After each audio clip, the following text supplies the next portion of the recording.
Monte Carlo integration is an algorithm utilized in mathematics to compute a definite integral. The Monte Carlo method involves computing an integrand by evaluating randomly sampled points. Additionally, the Monte Carlo algorithm is frequently used to compute integrals of higher dimensions. It can also be implemented in infinite bounds.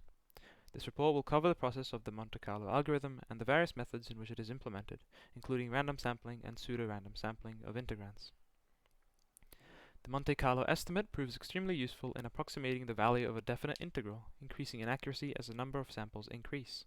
For instance, consider an integral over some domain of h of x, split into two functions h of x and f of x, where the process is to evaluate the expectation under the function h of x of the random variable.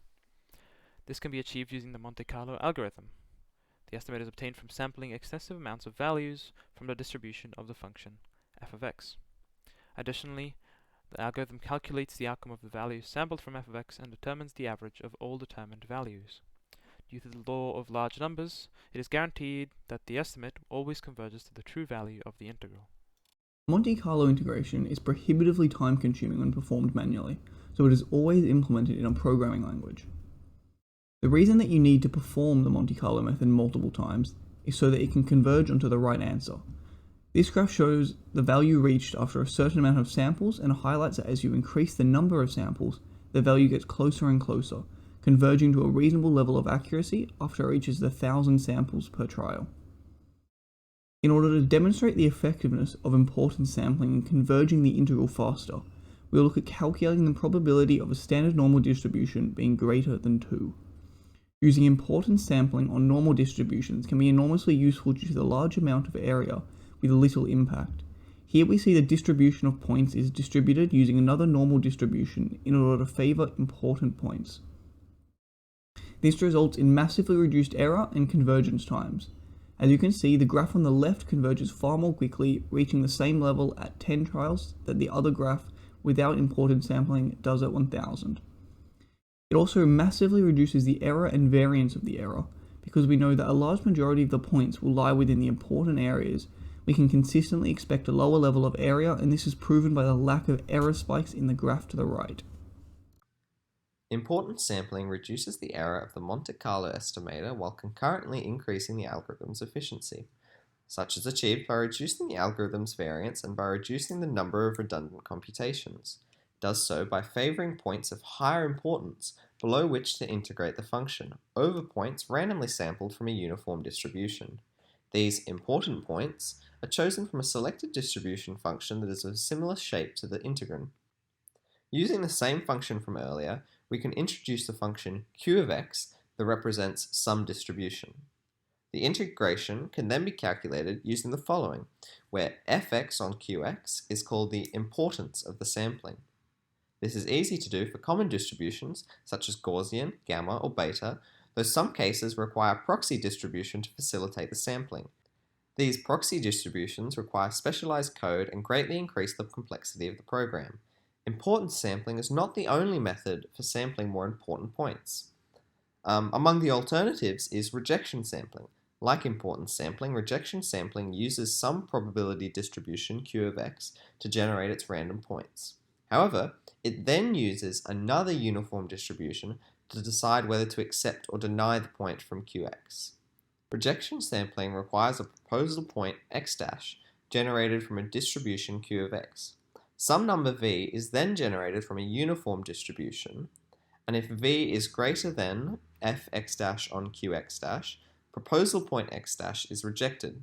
Should it be accepted, this proposal point is then used as xi and is used in the computation. We then increment I, and the computations are repeated until I equals n. We all know integration is the area below the curve from A to B. To do this, we pick a random point x between A and B, then take f of x and multiply it with b minus a. The residual is the area of the rectangle with the width b minus a and the height f of x. The area can be an approximation of the area under the curve, and this may not be accurate. To make it more accurate, we need to have multiple random point x between A and B. Then we add up the area and averaging them. the more random points it had, the more accurate the result.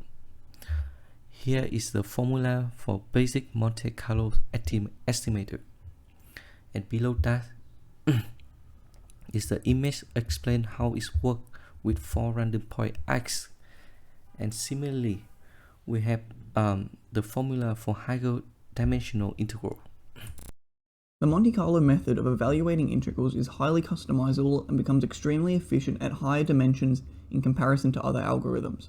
This leads to widespread use within the scientific, engineering, and computing fields. Monte Carlo simulations have been used to generate realistic 3D images since 1986 and are still in use today. This method is called path tracing and is a way to calculate the global illumination to a high level of realism.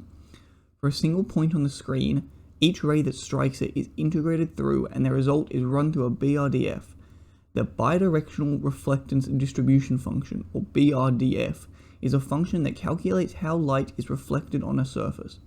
This process is done for every pixel or point on the screen, and after doing it an n amount of times, the result image is processed. Due to the law of large numbers, the random sampling of every pixel eventually results in an extremely accurate approximation of the final result. This technique is becoming more widespread and useful as computer hardware becomes more powerful and able to run it in real time. Monte Carlo simulation also has other applications in physics and engineering, such as in renewable energy, where the Monte Carlo method is used in yield prediction and analysis. Its high level of accuracy after large amounts of trials allows predictive maintenance to be scheduled if a specific machine is underperforming the predicted values. Extensive use in physics as well, due to its relative efficiency compared to other methods.